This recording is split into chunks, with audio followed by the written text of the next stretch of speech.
پچھلے بہت سالوں سے پیٹ میں تکلیف ہے اور نماز کے ٹائم میں مجھے گیس چھوٹ جاتا اور میں بہت بار وضو بھی کرتا ہوں پھر بھی وضو ٹوٹ جاتا. تو اس کے بارے میں کیا میں پھر سے وضو بناؤں یا گیس چھوٹ جائے تو اسی حالت میں نماز ادا؟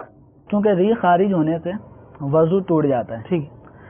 اب ریح خارج ہونے کی بنا پہ جب وضو ٹوٹ گیا تو ان کو دوبارہ وضو کرنا ہوگا, پھر ٹوٹ گیا پھر وضو کرنا ہوگا.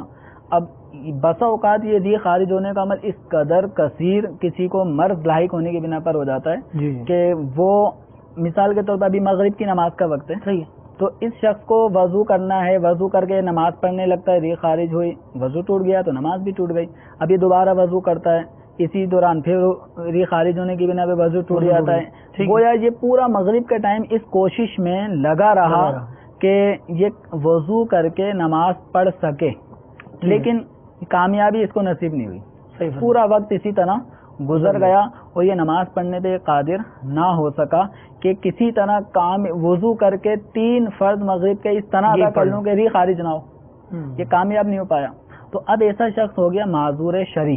معذور شرعی.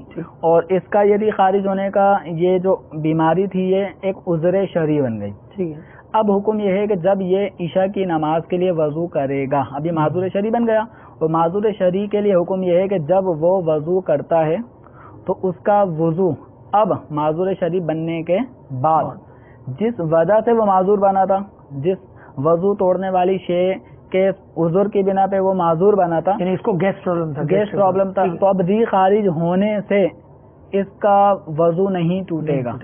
ہاں, اگر اس کو یورین کی حاجت ہو رہی ہے, قضاء حاجت کے لیے جاتا ہے, تو اس صورت میں وضو ٹوٹ جائے گا. یا اور کوئی سبب وضو ٹوٹنے کا, خون نکل گیا تو وضو ٹوٹ جائے گا.